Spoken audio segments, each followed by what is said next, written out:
Hello students. In last mathematics class we started with chapter 7 ratio and proportion.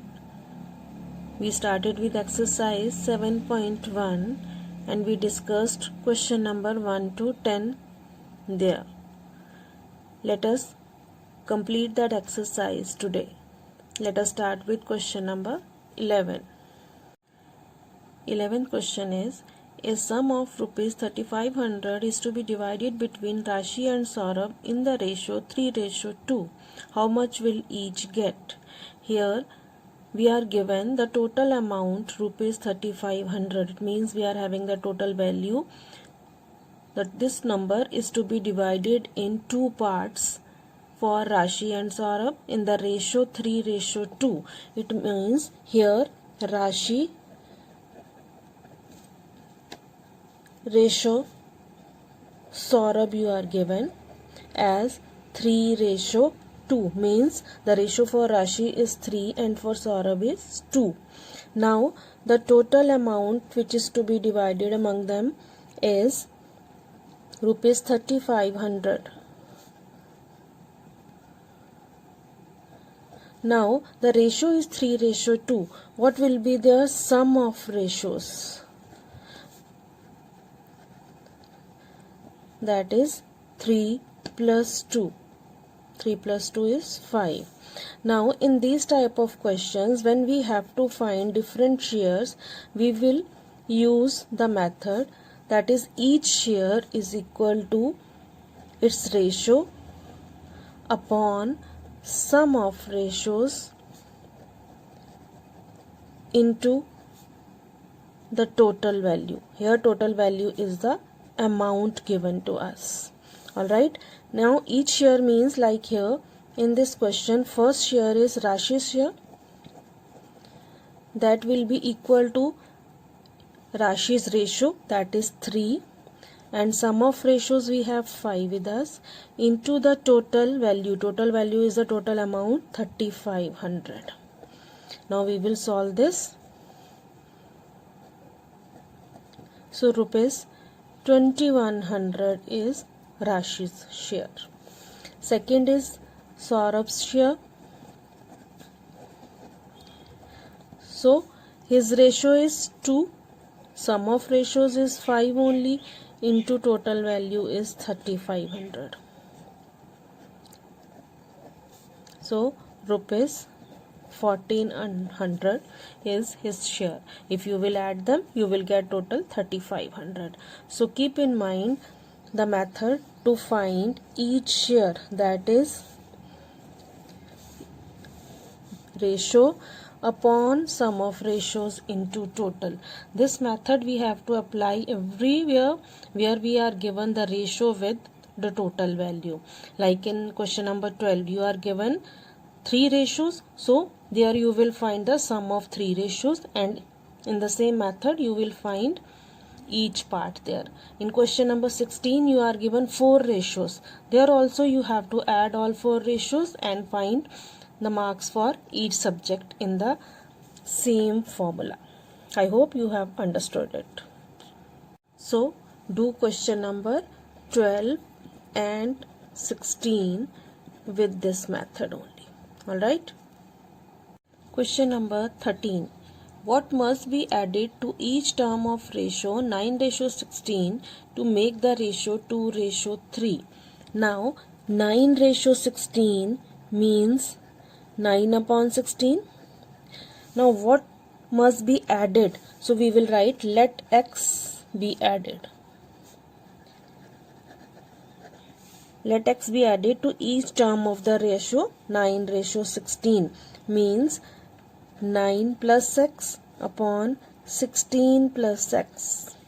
To make the ratio 2:3, 2:3 means 2 upon 3. Now we will cross multiply and find the value of x here. When we cross multiply, 3 will multiply with x plus 7 is equal to, and 2 will multiply with 16 plus x. Alright, so here you will get 27, then 3 into x is 3x, 32 plus 2 into x is 2x. Alright, so we will collect like terms together. 3x is here, I will bring 2x to this side, minus 2x. 32 is here, 27 will come to this side, minus 27. So here 3x minus 2x is x, and 32 minus 27 is 5. So x is equal to 5 is the number. If we add it to 9 and 16, we are getting ratio 2:3. Alright, same way if the question is for subtracted, what number must be subtracted? So what you will do? You will do minus x here in the numbers. Rest of the part will remain same. Question number 15 is, if x ratio y is equal to 4:7, find 4x plus 5y ratio 5x plus 3y. Here x ratio y means x upon y is equal to 4/7, and we have to find here 4x plus 5y upon 5x plus 3y. Here we are given the value for x upon y. So if we divide here numerator as well as denominator by y, we will get x on y here. Alright, so we will write here on dividing numerator and denominator by y. So we will get here 4x upon y plus 5. Y on y is cancelled here. Same way we have here 5 x on y plus 3. Y on y will be cancelled. So we are having here now the value for x upon y is 4/7. So we can put its value here 4/7 plus 5, and denominator is 5 into 4/7 plus 3. This is equal to 16/7 plus 5 upon 20/7 plus 3. Now take LCM in numerator, that is 7. So 16 plus 35 upon 7, and here when we will take 7 as LCM, you will get 20 plus 21. Alright, so here we will get 51/7 upon 41/7. Now we can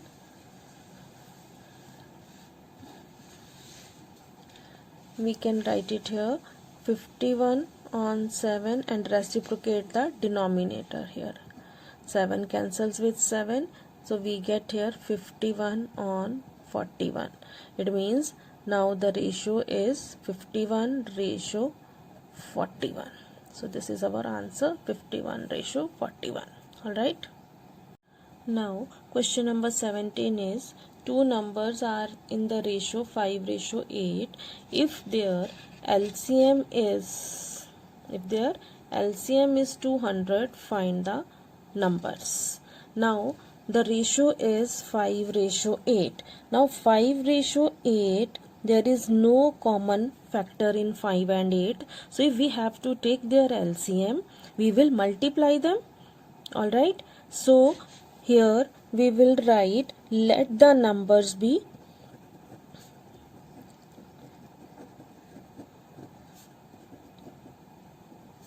5x and 8x. Why 5 and 8x? Because ratio is 5:8. We are multiplying with x with them. Alright, and their LCM is 200. Now if we take LCM of 5x and 8x, it will be 5 8s the 40 and x with it. 40x is equal to 200. So we will get x from here 200 upon 40. So we get here 5. 0 cancels with 0. We are getting here x is equal to 5. Alright. Therefore numbers are 5x means 5 into 5 and 8x means 8 into 5. So we get here 25 and 40, two numbers. Alright. Now Last question 18 is the ratio of boys and girls in the school is 5:3. If there are 300 boys, find the number of girls in the school. Now again we are given the ratio for boys and girls. So we will take, let the number of boys be, let the number of boys be 5x and number of girls be 3x. Now we are given the number of boys are 300. It means number of boys is equal to 300. We have with us number of boys as 5x. So it means 5x is equal to 300. So x comes as 300 on 5, that is 60. Therefore, number of girls now we can find as 3x means 3 into 60, that is 180 girls. Alright. So this way we have done the last question also. You will complete this exercise now in your registers. Alright. Thank you children.